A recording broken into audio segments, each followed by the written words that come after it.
I am Batman. Average Sniper. What's up, guys? Average Sniper here. Welcome to another video. Today I have something that a lot of you might find a little upsetting or controversial to talk about, and I'd love to get your opinion on it in the comments. Whether it's good or bad, I just want to hear what you guys think. So I was browsing my Facebook this morning when I woke up from bed. That's usually, unfortunately, that's usually the first thing I do. I grab my phone and just start randomly scrolling through Facebook. And I saw an article that caught my attention that basically said the PS5 and the Xbox 2 in 2020 are possibly going to be the last gaming consoles ever released. And this means things would be quite different.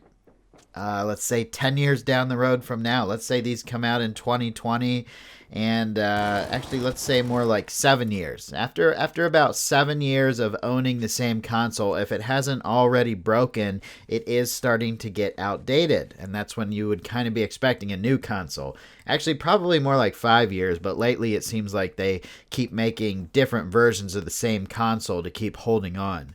Like the Xbox One, Xbox One S, Xbox One X, PS4, and PS4 Pro, and different versions and sizes and variations of those as well, still clinging to the same technology.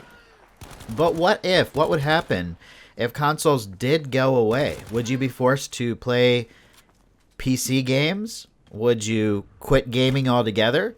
I know this is a big issue because, believe it or not, the number one argument for keeping consoles around is, hey, I like sitting on my couch or my recliner with a controller after a long day of hard work or a long day at school or just a hard day in general, and sitting down and just playing games without having to think too much about it. With gaming computers, it can be pretty difficult if you don't have a lot of technical knowledge. You know, you could build one yourself if you really had the time, or you could just buy one. And believe it or not, people would have you think there's a huge price difference between building one yourself and buying one, but there's actually not that big of a difference. I mean, you're maybe a couple $100, if that. Unless you're buying like bottom of the barrel budget parts. But if you're getting good parts, it's not that different. So let's assume you don't know too much about building your own computer. So you buy a gaming computer, you buy a nice gaming monitor, keyboard and mouse, you put a lot of money into it, and then you're playing games for 6 months and you get an error message on one of the games and you can't play it anymore.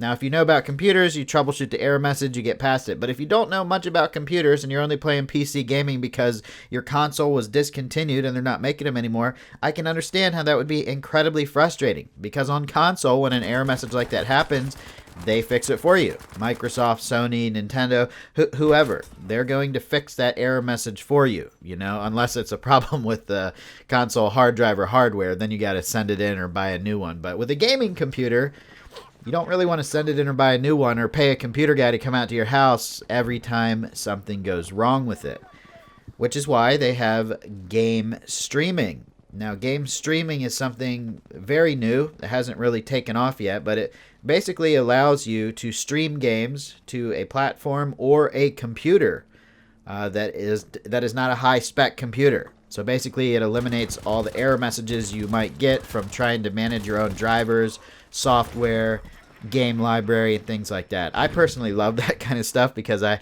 am a computer guy. That is what I do as a profession. So I don't mind troubleshooting error messages and stuff like that. But my God, if I think about it, if I wasn't a computer guy and it's like something breaks in my car, you know, obviously I know how to drive my car, I know how to operate my car, I know how to do simple maintenance to my car, but if something in the engine breaks or something in the transmission breaks, I have no idea what to do. I have to bring it to a mechanic. If that happened all the time, I'd be pretty pissed, you know? So I'm just comparing that to somebody that doesn't really know how computers work and isn't very technical with them, but still loves to play games. I don't think you should be forced to buy a gaming computer to play games. But fortunately, when game streaming takes off, I honestly do think that might replace console gaming. There might be like one console that will let you stream games, but most people, I think, are probably going to do it right from their home computers because you won't have to have anything special. As long as your computer is good enough to stream something like Netflix or Amazon Prime at high def, it should be good enough to play online games at really great resolution that are being streamed to you. Now, a couple companies have tried to make this stick recently. like within the past year or two, but there's always been major problems with lag and issues like that. But it does seem, right now, it does seem like everything is starting to move towards PC gaming, mobile gaming, and in the pretty near future, game streaming. What place will consoles have in that world? Now, please formulate your opinion based on that. I know there's going to be a lot of opinions in the comments that basically just say, fuck that, if they do that, I'll never play games again. But that's not really what I want to hear. I understand that is your opinion, that's how you feel, but I'd rather hear opinions that are based on, like, everything we just talked about. How are you going to react to this? You know, are you going to keep gaming? Are you going to build a PC, or are you going to get into game streaming? Keep in mind, guys, regardless whether you're playing on PC, console, or a game streaming device, you can always use pretty much any controller of your choice. So that is one thing to consider. I just know a lot of people are going to say they don't want to learn the keyboard and mouse, which is totally fine. I understand that. A lot of people, you don't always have time in your life to learn something new, so that's understandable. But let me know what you guys think. I'm really curious to hear your opinions about it. I myself have kind of been moving away from console gaming since 2016 when I built my own gaming computer, slowly but surely. I love that the amount of control I have with it. I love using the keyboard and mouse to game. It's just so much more accurate when you're playing shooters than it is using a controller.